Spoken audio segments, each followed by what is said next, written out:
Hello everyone. आज हम पढ़ रहे हैं class 12 physics unit 1 electrostatic.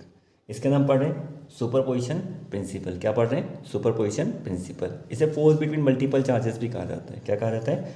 Force between multiple charges. अभी क्या कहता है?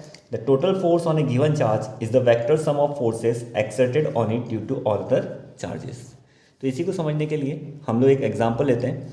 मान लीजिए हमारे पास कुछ एक सिस्टम ऑफ चार्जेस है जिसके अलग अलग चार्ज है। पहला लेता हूँ मैं Q1, एक और ले लेते हैं Q2, एक और ले लेते हैं Q3।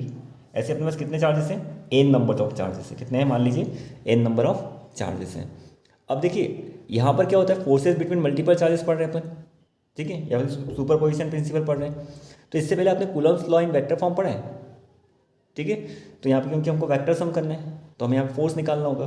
तो Q2 जो Q1 में फोर्स निकाल रहा है ये किसके ऊपर डिपेंड करेगा? इसकी डिस्टेंस के ऊपर डिपेंड करेगा। तो यहाँ से यहाँ तक की डिस्टेंस लेते हैं हम लोग, Q2 और Q1 के बीच की डिस्प्लेसमेंट। कितना डिस्प्लेसमेंट होगा इसके यहाँ पर? तो इसको हम लिखेंगे R21 vector, position vector R21, ठीक है, क्योंकि 2 से 1 की डायरेक्शन में थी। फिर Q3 और Q1 के बीच की डिस्टेंस कैलकुलेट करनी होगी हमें। तो Q1 और Q3 के बीच की डिस्टेंस कितना है? तो इसे लिखेंगे हम लोग R31 वेक्टर, ठीक है।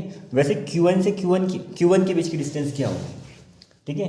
तो हम लोग यहाँ से यहाँ तक की डिस्टेंस डिस्प्लेसमेंट निकालते हैं। तो ये डिस्प्लेसमेंट कितना होगा? R क्या होगा? N1 पोजीशन वेक्टर, ठीक है। अब Q2, Q1, Q3, Qn ये मान लीजिए ये सभी पॉजिटिव चार्ज है, तो एक दूसरे पे क्या लगाएंगे? रिपल्सिव फोर्स लगाएंगे।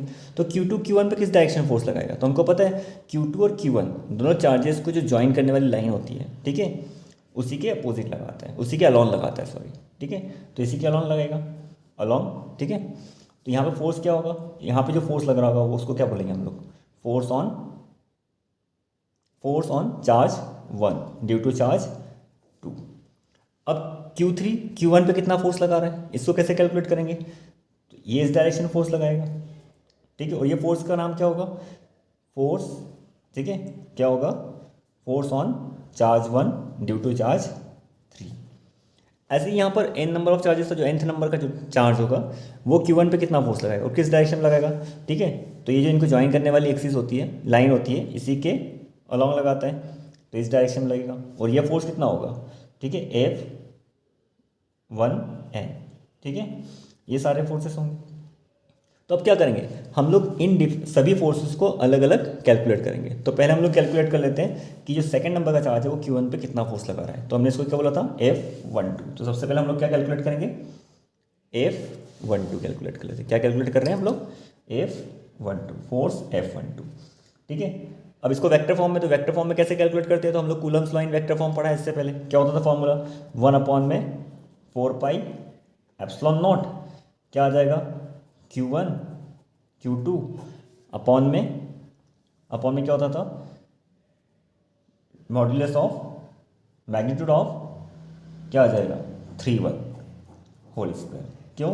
क्योंकि सॉरी 2/1, ये वाली डिस्टेंस आएगी ना, तो यहाँ से क्या थी डिस्टेंस इन दोनों के बीच की? डिस्प्लेसमेंट कितना था? 2/1। तो यहाँ पे लिख दिया हमने 2/1 और 2/1 यूनिट वेक्टर, ठीक है, क्योंकि मल्टीप्लाई करना होता है डायरेक्शन दिखाने के लिए, R21। ऐसे हम लोग क्या कैलकुलेट करेंगे? फोर्स कौन सा कैलकुलेट करना होगा अपने को? 13। अब force on charge 1 due to charge 3, इसको कैसे कैलकुलेट करेंगे? तो ये हो जाएगा 1/4πε0 Q1 और Q3 के बीच में लग रहा है, यहाँ पे जाएगा Q1 और Q3 अपॉन में मैग्नीट्यूड ऑफ 3/1 का स्क्वायर इनटू, फिर यूनिट वेक्टर लेना होता है। तो यूनिट वेक्टर क्या आएगा यहाँ पर? R31 unit vector. ये यूनिट वेक्टर पता है ना क्यों लगते हैं? डायरेक्शन शो करने के लिए। ऐसे कितने नंबर ऑफ चार्जेस थे यहाँ पर? n नंबर ऑफ चार्जेस थे, तो यहाँ पे हमको Fn भी निकालना होगा, ठीक है। तो F क्या निकालेंगे हम लोग? 1n vector. इसको कैलकुलेट करने के लिए क्या होगा? 1/4πε0 Qn अपॉन में Rn1 square into Rn1 unit vector.